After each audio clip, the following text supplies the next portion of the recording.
JNTV show.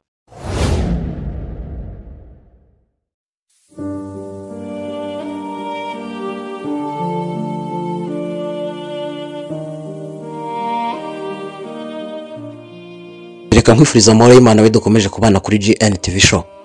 Tugushimire ko wakoze subscribe cyangwa isuka butarayikora ariko kundi biganiro tukugezaho. Kuri gahunda yo gusobanura amazina tugeze ku izina Grace. Grace ni izina rihabwa abana b'abakobwa rifite inkomoko mu Kilatini ku izina Gratia, rikaba risobanura ubuntu bw'Imana. Iyi ni GNTV show. Naho nge ndi Jean Paul. Tubahaye ikaze.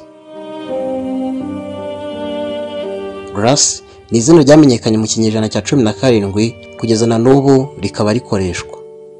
Grace usanga asa n'umuntu wirata kuko burya ngo atabasha kuvugisha buri wese, ariko burya ngo iyo mwabashije kuvugana usanga agira umutima mwiza n'urugwiro. Ni umuntu ugira umutima mwiza ariko wihagararaho ntiyimenyereze abantu bose.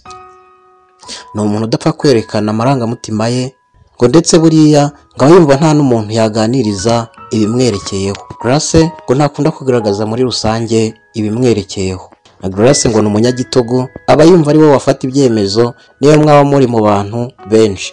Ngo ni umuntu utwara ibintu bye ku murongo kandi akabikora neza. Gusa ngo nihanganira amakosa kuko nawe ayitwararika. Grace kandi ngo ni umuntu ubuze icyo ashaka, udahuzagurika, bigatuma ibyo akora byose abikorana umwete kandi akagera ku ntego ye. Akunda amahoro n'umutuzo, ariko ngo usanga azi no gutanga ibitekerezo bizima. Ni umuntu uba ufite imiterere myiza ndetse n'uruhu runoze. Grace kandi ngakunda ibintu bimeze neza.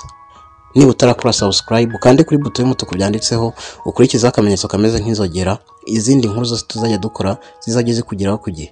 Turagushimiye. Iyi ni GNTV show.